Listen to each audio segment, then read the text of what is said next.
I've seen people stay stuck on strength, flexibility, and skill for literally years because they're not doing these moves and never getting their handstand, muscle up, flares, splits, and just about anything else you can think of because they're not applying these principles and they're literally wrecking their training. Lee Weiland here with Pacific Rim Athletics, and welcome to training. And here's exactly how to gain better control, overall strength, core strength like something from a Marvel movie, more power in your skills and movement, and you'll be able to level test or perform and compete at a higher level if you want to. And remember, there's a special award when you achieve level 10, the infamous samurai sword, straight from HQ. I'll actually start with the most important thing. Make sure to generalize this and everything else in our other videos to every aspect of your training. This is absolutely critical. From warm-up to strength to skill, this is where things really start to fall apart. So you have to make extra effort for your skills training, to flexibility, even on your stretches,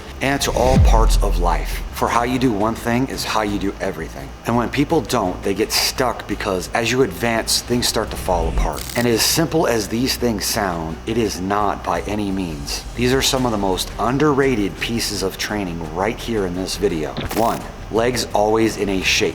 Here's your options. Say it with me. Tuck, pike, straddle, straight, or right angles. Not applying shapes to your training is like an engineer not using a right angle or a painter not using paint. We're talking about not only clean form, but the most biomechanically advantageous positions to generate strength and power.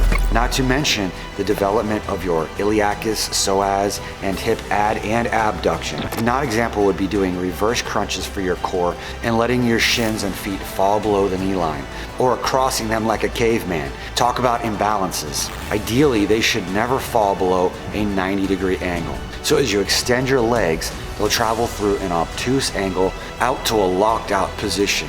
But once you're in the full crunch position, they maintain the right angle. And you can mix and match these shapes. For example, a straddle tuck or a pike straddle, etc. Try it right now. Do a pull-up in a pike or leg raises with absolutely straight legs and see how that changes things. And remember, don't mistake videos like these online for working directly with a sensei, coach, or teacher, whether face-to-face or online. Do not make the mistake of undervaluing this next move. Number 2, point your dang feet. When you don't do this, it's like a sharpshooter not using a scope. In this, your rectus femoris and vastus medialis and other muscles of the leg, as well as the muscles on the bottom of the foot, feel that cramping down there, are activated and pushed to progress further. But the fact is, the longer you can make your body, the more force you can generate, like a bullwhip. And in terms of strength, if you're extending your legs to lock as well as your feet, you are significantly increasing the amount of strength required to hold positions like handstands, V-stands, stallers, etc. Do it right now. Try that pull-up or V-up with straight legs plus the pointed toes. You're going to immediately notice weak links start to emerge, like flexibility.